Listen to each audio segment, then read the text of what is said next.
O que Deus promete, irmãos, nesse pacto?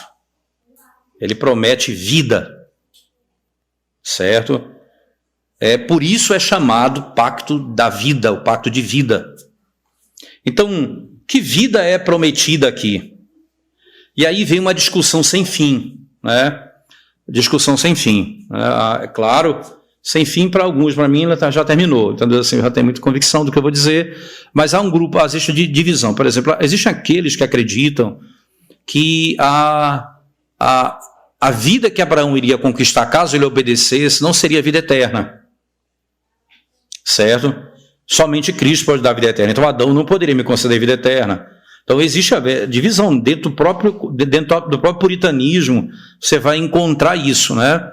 No material do Dr. Joe Bick sobre um calhamaço da teologia puritana, né, que está traduzido pela Vida Nova em português. E lá ele tem 2 ou 3 capítulos que ele trata sobre a doutrina do pacto, e ele vai utilizar puritanos pesados defendendo o que eu vou defender, o contrário do que eu defendo aqui. Só que ele vai colocar na nota de rodapé os que pensam contrário, e são os melhores, tá certo? É parte do processo, né? E os melhores para mim, obviamente. E assim, o ponto em questão é: que vida era essa que nós teríamos? Então vamos analisar um pouquinho, irmãos. Primeiro, veja, Gênesis 3,19 fala que por causa do pecado de Adão, veja, tu és pó e ao pó tornarás. Então aquilo é vida natural. O que é a vida natural do homem? O que é que Adão permaneceria com ela? Com a vida natural, que consistia da união da alma com o corpo. Lembra que a morte ela é a separação da alma e do corpo. Então, Adão permaneceria nessa união, certo? E ela continuaria sem morte, se Adão não tivesse pecado. Quando ele peca, literalmente, tu és pó e ao pó tornarás. Embora o corpo do homem fosse feito do pó, irmãos, por meio, preste atenção nisso, da promessa do pacto, seria segurado a ele, não é? Desse conceito da mistura com a matéria, ele seria tornado eterno em algum momento na história. Ele não teria problema nessa terra se ele guardasse o pacto, e nenhuma morte encostaria nele. A sua vida natural se manteria em constante vigor, sem decadência ou fraqueza. E ele iria usufruir da alegria dessa vida pura, sem mistura com qualquer tipo de mal, miséria ou inconveniente, não é? Que agora se espalhou pelo mundo todo. Ele viveria, então, a vida prometida na vida natural. Mas não apenas isso, vida espiritual também. Entenda, irmãos, que a vida espiritual, a vida natural, ela consiste do quê? A união do corpo com a alma, certo? E a vida espiritual consiste do quê? Da união da alma com Deus. Então, a alma do homem era, na sua própria natureza, imaterial e imortal, e ela não é suscetível à dissolução. Lembre-se que os homens que vão para o inferno vão passar a eternidade no inferno. Eles não vão perecer em termos que eles vão decair, eles vão viver eternamente naquele estado. Deus fez o homem assim, né? Não, sem dissolução, né? Deus o capacitou com vida espiritual na sua criação, vivendo em união e comunhão com Deus, e o adornou com sua imagem, consistindo em justiça e santidade. O homem foi feito assim. Essa imagem de Deus, irmãos, teria continuado nele. O seu conhecimento de Deus, não é? E os seus deveres não teriam falhado. Entenda que nem mesmo a justiça da sua vontade, ou a pureza e a regularidade das suas afeições teriam decaído jamais. Ele permaneceria amigo de Deus, o favorito dos céus, e nunca, irmãos, e nunca teria as marcas do amor abandonado ele amaria o Senhor dessa forma. Ele teria acesso a Deus sem nenhum eclipse do favor divino e o prazer e a satisfação em fazer aquilo que Deus ordenou, não é? Que era uma contínua alegria para ele fazer o que Deus mandou. Ele se agradava de fazer o que Deus ordenava a ele. Deus deu a esse homem vida natural, vida espiritual e vida eterna. O que é que ele receberia? O que é que, se ele cumprisse a lei, o que é que ele receberia? Vida eterna. Não é? Veja, irmãos, como é que pode isso? O homem foi criado perfeito. Mas essa palavra criado, já, por si só, já mostra muita coisa. Ele é criado, ele não é criador. Segundo, ele é criado perfeito, mas não é criado imutável. Quem é imutável? Só Deus. Deus pode ser tentado pelo mal? Não. Porque se pudesse, e aí não pode por razões da sua própria natureza, tá certo, irmão? Porque não há inclinação nenhuma dele para o mal. Deus teve que se fazer homem para ser tentado, para me libertar do pecado. Porque Deus não pode ser tentado, é o que a Bíblia diz. Certo? Então, o que é que claramente nós entendemos? Que esse homem foi criado perfeito, mas mutável, porque ele poderia ser tentado. No tempo da provação, da probatório, como o Senhor havia colocado ele. E depois que terminasse a parte da provação, irmãos, ele seria transportado alma e corpo para o paraíso celestial. E aqui é onde entra o complexo. Como é isso? Ele teria obedecido a Deus e iria corpo e alma para a eternidade, no tempo que Deus determinaria para ele. Por quê? Vocês acham que quando Adão peca, Deus então entra com um pacto da graça, dizendo que vocês vão para o céu? É uma novidade? Isso é próprio da criação. Quando Deus cria o homem, isso já está implícito na própria obediência dele. Mas tem um detalhe que alguém poderia perguntar: pastor, mas como é que o senhor garante que a obediência da lei me daria a vida eterna? Que texto o senhor me daria para dizer isso? Vamos lá para Mateus 19, irmãos, por favor. Mateus 19. Eu preciso que você leia comigo, ou melhor, não leia, acompanhe a leitura comigo. Mateus 19, versos 6 e 7, por favor. Diz assim a palavra de Deus. Lembra que aqui é a parábola, não é? Mateus 19, verso 16 e 17, melhor dizendo. A parábola do jovem rico, tá certo? Mateus 19, verso 16 e 17. E eis que alguém, aproximando-se, lhe perguntou: mestre, que farei eu de bom para o quê? Para o quê? Alcançar o quê? A vida? Então, veja, ele diz: o que faço eu de bom para alcançar a vida eterna? Jesus poderia ter dito a ele: crê em mim. Que Jesus disse a ele? Verso seguinte, respondeu-lhe Jesus: por que me perguntas acerca do que é bom? Bom só existe um. Se queres, porém, entrar na vida eterna, guarda os mandamentos. Que coisa interessante. Se você quer entrar na vida eterna, ser perfeito, guarda os meus mandamentos. Ora, irmãos, não é? Eu posso pensar dessa forma, o que o Senhor está dizendo: se você quer entrar na vida eterna, guarde os meus mandamentos. Aqui Cristo diz o seguinte: a vida eterna, como promessa do seu pacto, ele iria ser adquirido, alcançado pela performance, segundo aquilo que ele havia requerido do homem. A fraqueza da lei, irmãos, para conceder vida eterna agora, ela surge não apenas da carne, que é a corrupção da natureza, não é? Mas pelo fato dessa corrupção, nós somos incapazes de cumprir essa condição hoje. A condição é a mesma. Para que eu tenha vida eterna, eu preciso ser perfeito. Cumpre a lei e vive, diz a lei de Deus. Faz isso e vive. Ora, se Adão tivesse obedecido, então, veja, abra sua Bíblia comigo, por favor, mais uma vez em Romanos, capítulo 8, verso 3, irmãos, 8, verso 3. E veja que esse é um texto em que Paulo vai declarar essa realidade da lei.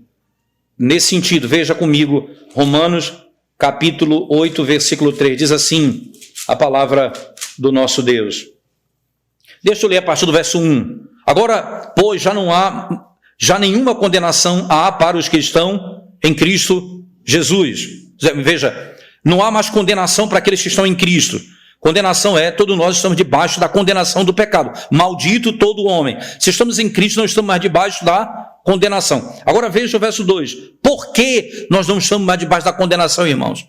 Porque a lei do Espírito da vida, em Cristo Jesus, te livrou da lei do pecado e da morte. Agora veja o verso 3, que glorioso. Porquanto que fora impossível a lei. Por que foi impossível a lei, irmãos? No que estava enferma pela carne. Isso fez Deus enviando o seu próprio Filho em semelhança de carne pecaminosa e no tocante ao pecado, e com efeito condenou Deus na carne o pecado, a fim de que o preceito da lei se cumprisse em nós. Isto é, as exigências da lei se cumprissem em nós. Então, como foi que Deus resolveu esse problema? Como é que eu teria vida se eu fizesse o que Deus mandou? Então, se eu obedeço à lei, o que eu faço para ter vida eterna, Senhor? Você cumpre os mandamentos? Era isso que era requerido. É impossível. Se você ler essa sequência, tanto em Lucas 18, quanto em Mateus 19, você vai encontrar. No final desse discurso tem lá: Senhor, é impossível ao homem ser salvo. O que é impossível ao homem é possível a Deus. Como?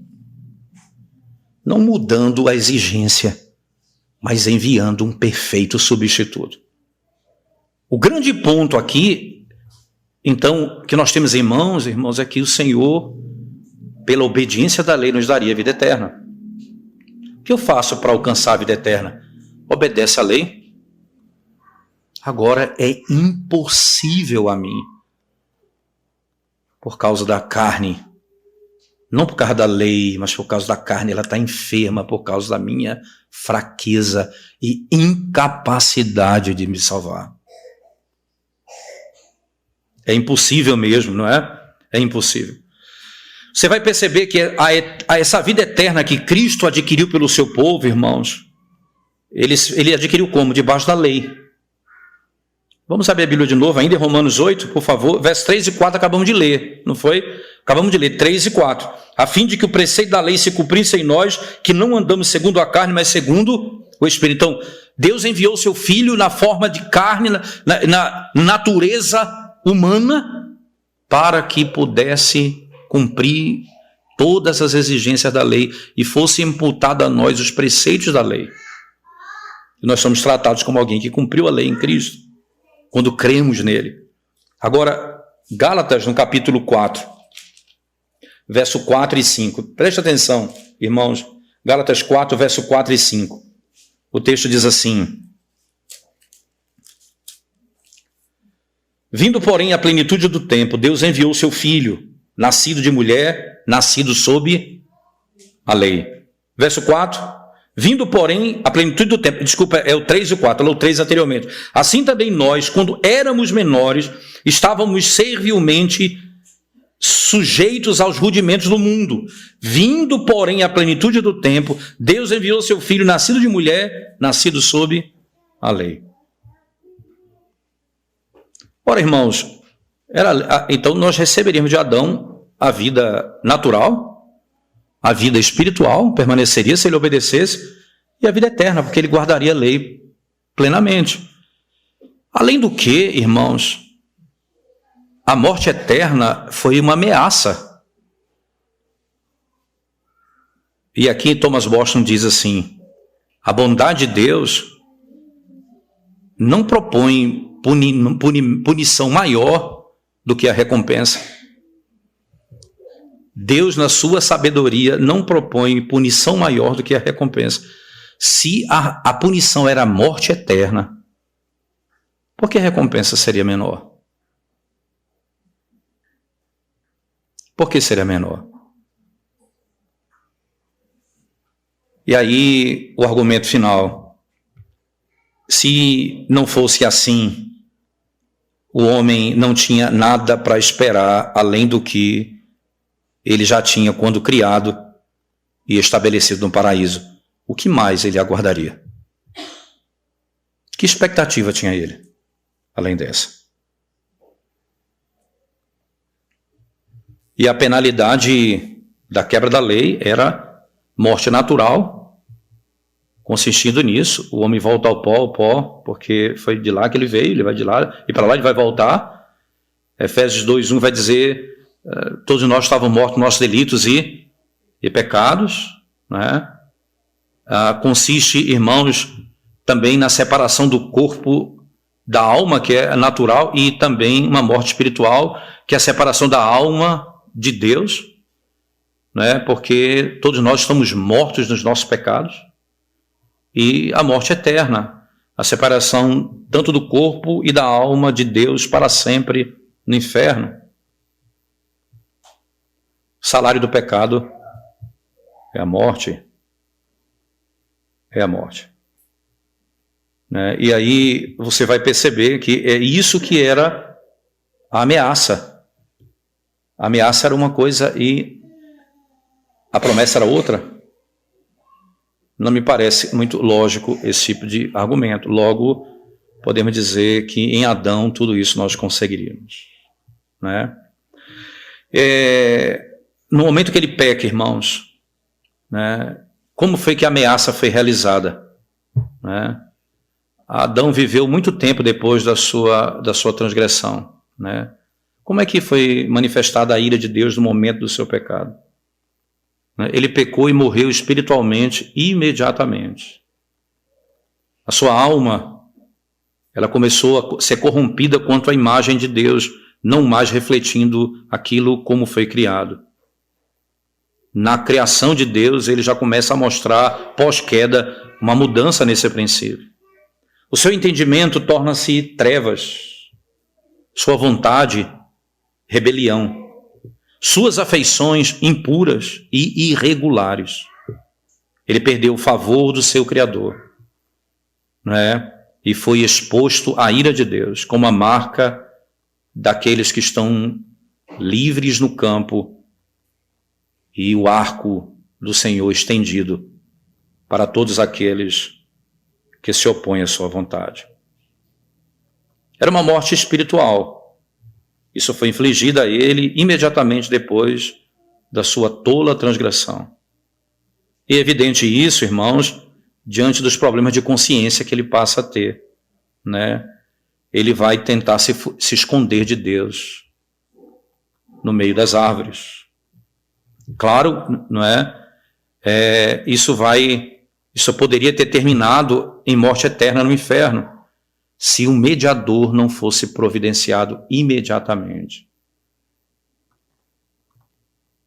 Nascerá da mulher aquele que esmagará a cabeça da serpente.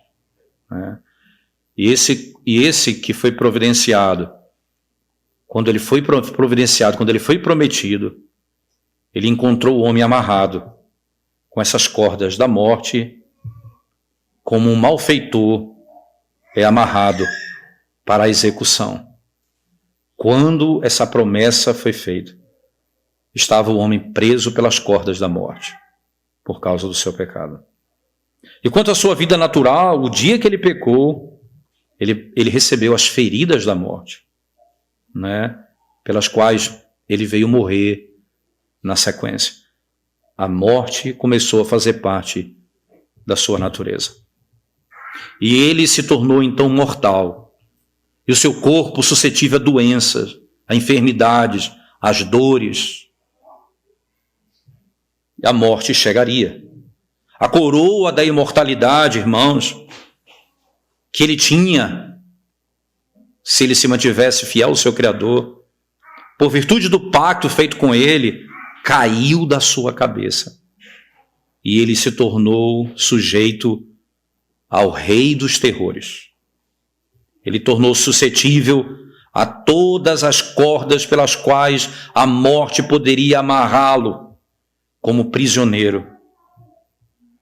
Ele estava certo de uma coisa: um homem morto, como se já tivesse morto, embora a sentença foi dada, mas ele aguardava a execução.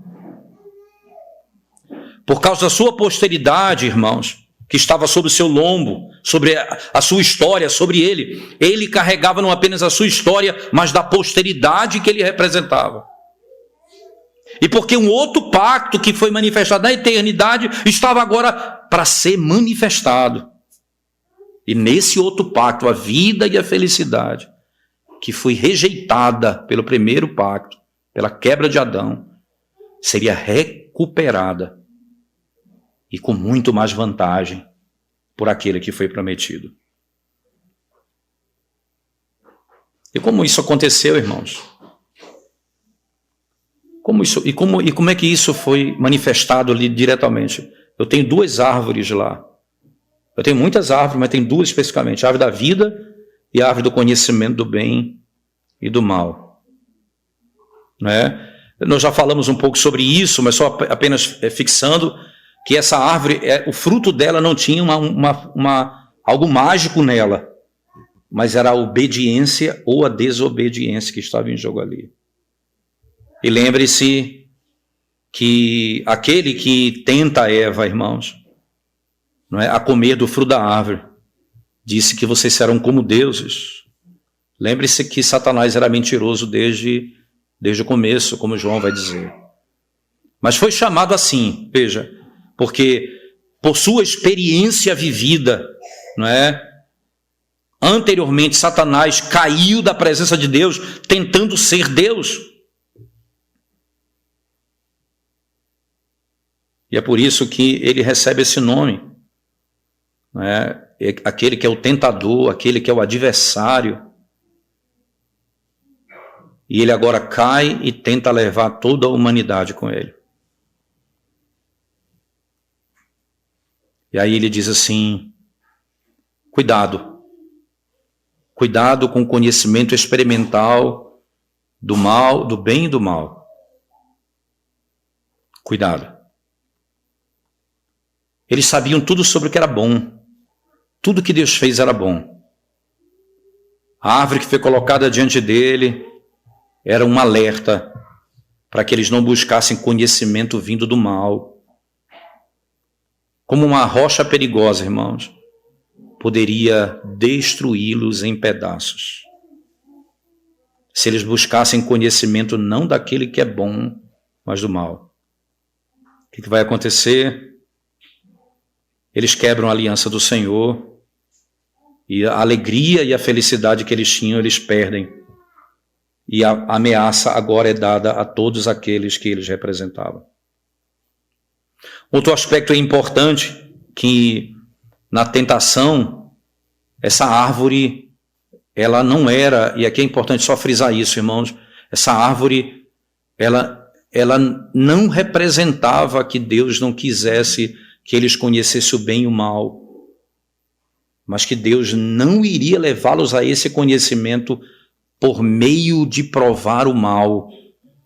Você vai encontrar, por exemplo, no final do capítulo 3 do livro de Gênesis, o homem se tornou como um de nós, conhecedor do bem e do mal. E qual é a diferença de Deus conhecer o bem e o mal do homem? Deus conhece o bem e o mal sem nunca ter colocado a mão no mal. E o homem agora conhecia o mal, experimentando-o, buscando o conhecimento de outra fonte, a não ser daquele que é bom. Você vai lembrar de um detalhe. Eu gosto muito desse texto, quando fala sobre esse assunto, irmãos. Lá em 1 João, não sei se... 1 João, no capítulo 3, se você encontrar aí, você vai em 1 João 3, a partir do verso 1, o que diz lá? O texto diz mais ou menos assim: veja que grande amor Deus nos amou, a ponto de sermos chamados filhos de Deus. E de fato ele diz, nós somos filhos de Deus. O mundo não nos conheceu porque não conheceu a ele. Aí no verso seguinte ele diz: mas ainda não se manifestou o que haveremos de ser. porque nós o veremos face a face e nós seremos semelhantes a ele. Veja que coisa. Na promessa de João, 1 João capítulo 3, verso 1 e 2, ele diz, veja, no 2 e 3 ele vai dizer exatamente isso. O Senhor prometeu que nós que fomos feitos filhos de Deus, seríamos semelhantes a ele.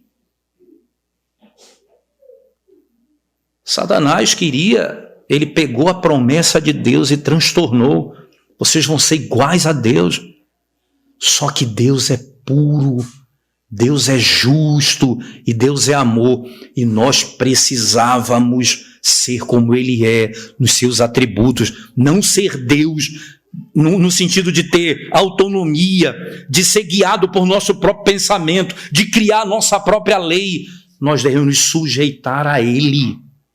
E como isso funciona? É só você olhar ainda no 1 João ainda, no capítulo 3, você vai ver no verso 3 e 4, ele diz assim, todo aquele que tem essa esperança, que esperança, irmãos? A esperança de ver o Senhor face a face. Todo aquele que tem essa esperança faz o quê? Purifica-se a si mesmo, assim como Ele é puro. O que Deus é puro, e como nós seremos puros, e o que eu devo fazer agora? Viver numa vida de pureza. No verso 7, do mesmo texto de João, 1 João 3, 7, ele diz, olha, aquele que pratica a justiça, ele vai dizer isso, que eu devo praticar a justiça assim como ele é justo. Veja, perceba, eu devo fazer aquilo que ele é. Deus é justo e eu devo praticar a justiça. Aí você vai para 1 João, no mesmo João, agora no capítulo 4, no verso 8, ele diz que nós devemos amar a Deus, porque Deus é amor. Nós seremos semelhantes a Ele, em pureza, em justiça e em amor. Satanás disse, vocês serão deuses, autônomos, vocês vão viver de vocês mesmos, vocês vão seguir os seus próprios pensamentos. E acontece que ele deu a árvore da vida, como sendo, irmãos, na realidade, um sacramento. Se ele podia ou não comer antes, é uma discussão interessante, mas o detalhe é, se ele comia essa árvore antes de ser proibido, enquanto ele obedecia a Deus, ele tinha acesso ao sacramento, que era um sinal daquilo que ele teria na plenitude se ele se mantivesse como Deus ordenou. A árvore da vida, a árvore da vida. Quando ele peca, o que é que Deus faz? Proíbe dele comer a árvore da vida, porque agora, irmãos, ele não tem mais direito. Entenda, a vida não pode mais ser alcançada por meio daquele pacto. Eles não podem mais ser alcançados pela obediência da lei. Então é fechada a porta e ele agora é proibido de comer da árvore da vida. E aí o que é que acontece? Ele põe um anjo e uma espada flamejante que se revolvia, diz o texto, e ele era impedido de ter acesso à árvore da vida, porque o caminho estava fechado. Por falar em caminho, você vai ouvir a palavra do Senhor em Hebreus, que Jesus é, no capítulo 8 de Hebreus, capítulo 9, capítulo 10, ele vai dizer, ele é o novo e vivo caminho. Eu não tenho mais acesso à árvore da vida por minha obediência. O pacto das obras quebrado fecha a porta de acesso. Eu não tenho como chegar. Estou perdido. Expulso do paraíso, longe de Deus, foi levantado o Cordeiro. Esse é o novo e vivo caminho. Esse é o novo e vivo caminho. Palavras de um teólogo do século XVII diz assim: foi o desígnio de Deus prevenir Adão de comer da árvore da vida. Porque o Senhor tinha um cuidado misericordioso com ele. Porque o nosso pai caído teria a revelação do pacto da graça. ele não poderia conhecer o pacto da graça se não ouvisse da boca de Deus: você, por esse caminho da árvore do conhecimento do bem e do mal, não pode mais ter acesso à árvore da vida.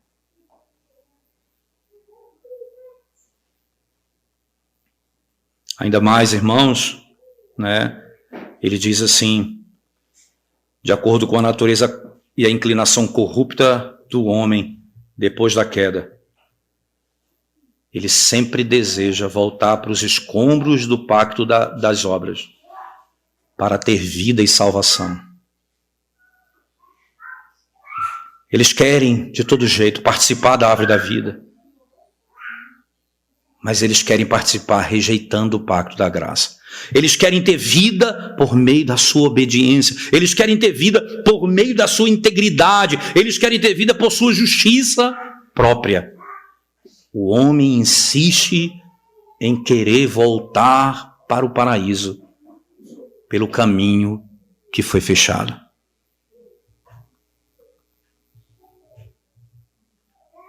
Agora, Adão imaginou, irmãos, comendo a árvore da vida, eu poderia recuperar a minha vida e viver para sempre. Poderia comer, eu vou impedi-lo de voltar. Ele não deu uma ordem, não. Ele não apenas proibiu, ele botou barreiras. Você lembra ali, irmãos, o Santo dos Santos, na estrutura do tabernáculo? Você sabe que no tabernáculo, a cortina, que era bem grossa, que separava o santo lugar do santíssimo lugar, onde estava a tampa do propiciatório e os anjos ali dentro. Você sabe o que era que tinha ali estampado naquelas cortinas? Anjos. E você sabe o que tinha em cima da tampa da proposição? Anjos. Se passasse sem o sangue do Cordeiro, morreria. Ninguém teria mais acesso sem que trouxesse nas mãos o sangue do Cordeiro. Deixa então lhes mostrar, concluindo nosso estudo sobre o Pacto das Obras na medida do possível, irmãos. Acho que a gente consegue abraçar a maioria das coisas hoje, mas só para concluir mesmo. Por que Deus entrou num pacto de obras com Adão? Por que ele fez isso? A razão pela qual ele faz todas as coisas. Ele resolveu mostrar com muito maior força a glória da graça e a bondade de Deus. Foi um ato de graça e admirável condescendência da parte de Deus. Ele entrar em aliança com sua própria criatura. O homem não era de si mesmo, ele estava à disposição de Deus. Ele não tinha nada que ele pudesse fazer de si mesmo, senão aquilo que o próprio Deus lhe deu. Então não há nenhuma proporção entre aquilo que a obra que foi usufruída e a recompensa prometida. A obediência de Adão não poderia dar vida eterna por si só. Por que dá, irmãos? Porque era regra do pacto. Mas não há proporcionalidade na obediência de Adão e o estrago feito. Se não fosse porque Deus entrou em aliança com ele. O homem antes do pacto, irmãos, o homem estava unido e escravizado e dependente de Deus. E Deus era livre. O homem estava debaixo da lei da natureza antes que Deus entrasse em aliança com ele. E Deus foi aquele que criou a lei. Esse pacto não foi feito com Adão até que ele fosse trazido para o jardim. Deus criou Adão e quando o trouxe para o jardim, criou a mulher, entrou em aliança com ele e lhe deu uma esposa. Mas quando o pacto foi feito, a promessa foi conferida, a promessa de vida foi dada a ele, no caso de obediência contínua, durante o tempo da sua aprovação. Então ele era, irmãos, preste atenção nisso, o próprio Deus era devedor da sua própria fidelidade. E Deus daria a ele tudo o que ele prometeu. Entende a dívida de Deus? Deus passou a ser devedor a Adão, porque ele prometeu. E ele faria tudo o que ele disse. A morte é o salário natural do pecado. Embora não tivesse nenhum pacto, irmãos, e pela regra da justiça, que plenamente requer que o homem deveria lidar e fazer como se ele tivesse cumprido toda a lei, e o homem deu consentimento a Deus, dizendo: eu aceito tudo isso que você propôs, tudo que foi dito eu aceito. Agora, para que Deus entrou em aliança com o Criador e o legislador, entre em aliança com alguém tão pequeno? Entenda, em relação a ele, era criatura. Para que a nossa alma e o nosso coração ficasse impressionado, irmãos, com o senso de justiça, das perfeições gloriosas do grande Deus e a sua grande bondade mostrada ao homem naquela transação. Podemos dizer ainda que Deus se alegrou em fazer um pacto com o homem, que Deus se alegrou em entrar em aliança com o homem, por dois fins importantes: a manifestação da sua glória e o maior bem do homem. Esse é o princípio de toda a lei: a glória de Deus e o bem dos que pertencem a Ele. Ora, irmãos, primeiro vamos pensar como Ele mostra a glória dele nesse pacto, literalmente.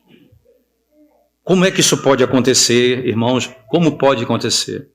Lá no texto de Efésios, no capítulo 3, verso 10, por favor, Efésios 3, 10, diz assim a palavra de Deus: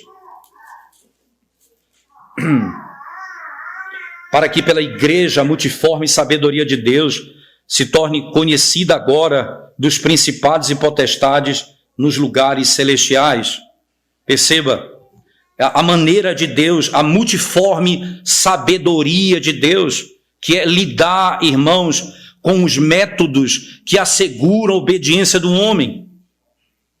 O pacto não é um engajamento mútuo entre Deus e sua criatura, e deu a ele segurança infalível para confiar e para ter sua fé fortalecida.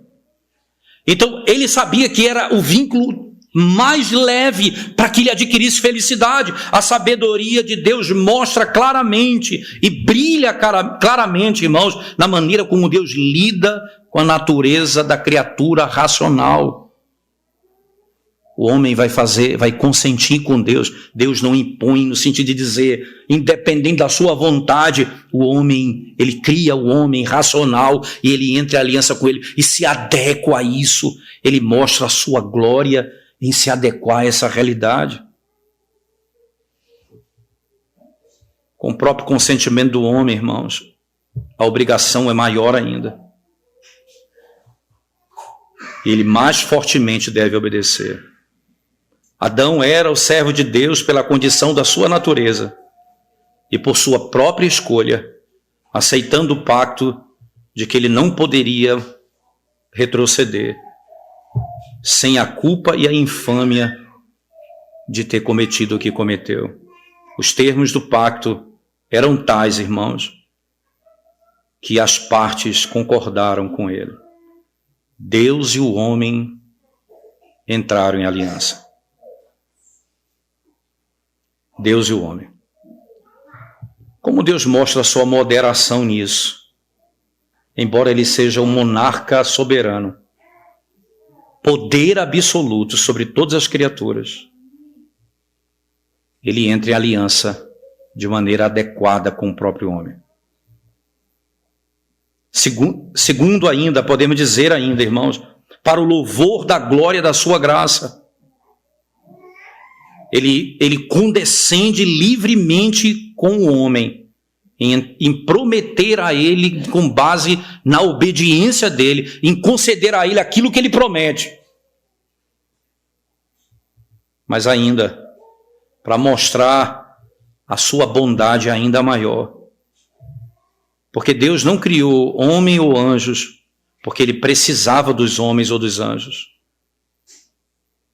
mas para que eles pudessem refletir a bondade dele na terra. Deus não os criou porque ele precisava deles, mas para que a glória dele fosse vista na terra. Para a manifestação da sua verdade e da sua fidelidade no Deus que guarda a aliança com sua criatura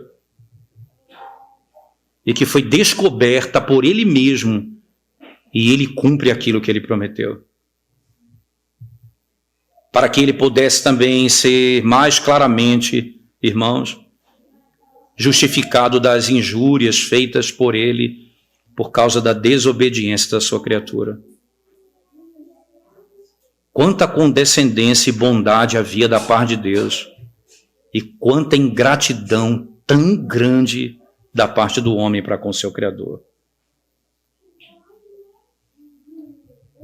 E por último, qual é a condescendência de Deus em fazer bem ao homem? Para que o homem possa colocar honra maior no próprio Deus, né? Esse homem, ele deveria colocar honra sobre Deus, mas Deus ao mesmo tempo colocou honra sobre ele, entrando em aliança com ele. E Deus mostra o zelo que ele tem por sua criação. O homem era confederado amigo de Deus. Imagina, irmãos, eram cordas e amarras de amizade. Imagina um servo que é amigo do Todo-Poderoso. O Senhor entrou em aliança com ele e mostrou a honra que deu a esse homem. E fez ainda para que ele pudesse cumprir diante de tanta bondade. Antes dele dizer, não coma da árvore do conhecimento do bem e do mal, ele disse, estão aí todas as árvores e você pode comer de tudo livremente. Ele faz isso para que ele pudesse obedecer o homem, para que o homem pudesse obedecer a ele com muito mais alegria, para que eles pudessem ter conforto no Senhor. O Senhor exatamente utiliza disso. Agora, por último, irmãos, preste atenção nisso. A justiça de Deus seria mais manifestada na cruz do que ali. A santidade de Deus seria melhor vista na cruz do que ali. Maior glória a Deus seria dado no pacto da graça. E maior bênção seria dada ao homem no pacto da graça. Deus estabeleceu assim. Para nós encerrarmos, deixa eu fazer algumas aplicações e encerro aqui para a nossa própria vida. Primeiro, irmãos, veja que grande condescendência de Deus de entrar em aliança com a sua própria criatura. Perceba esse Deus que entra em aliança com criaturas como nós. Embora ele seja grande e glorioso em si mesmo, a fonte da sua própria alegria e bênção, a fonte da sua própria majestade, ele não precisava de ninguém para que isso fosse dado a ele. Mas Deus faz aliança com o pó e com a cinza. Deus faz aliança com o pó e com a cinza. Segundo, veja que condição gloriosa o homem estava quando Deus entrou em aliança com ele. Ele estava no lugar de delícias e de prazer, no paraíso. Era dado a ele tudo aquilo que ele precisava para viver, e muito mais do que ele precisava. Ele foi criado e conformado a Deus em santidade. Ele entendia. A santidade brilhava na sua vontade. Suas afeições eram regulares e puras. Ele tinha intimidade e comunhão com seu Criador. Ele conversava livremente com ele como favorito do Senhor. Ele usufruía da luz do sol no paraíso, que poderia aquecer o seu corpo. E ele tinha a luz de Deus que olhava para ele, para o deleite da sua alma. Não apenas para o corpo, mas para a alma. Terceiro, veja que Deus, irmãos, é justo em tudo aquilo que ele trata com o homem. Ele deu ao homem tudo aquilo que era bom. Estabeleceu um caso nobre com a criatura e fez dele parte dessa aliança. Ainda, veja a condição deplorável de toda a posteridade de Adão por ele ter quebrado o pacto. Quinto, isso serve para nos humilhar e humilhar toda a carne, toda a soberba, toda a arrogância, porque nós devemos pensar literalmente, irmãos, como que Adão, sendo criado perfeito, caiu em grande tragédia. E o efeito disso sobre nós.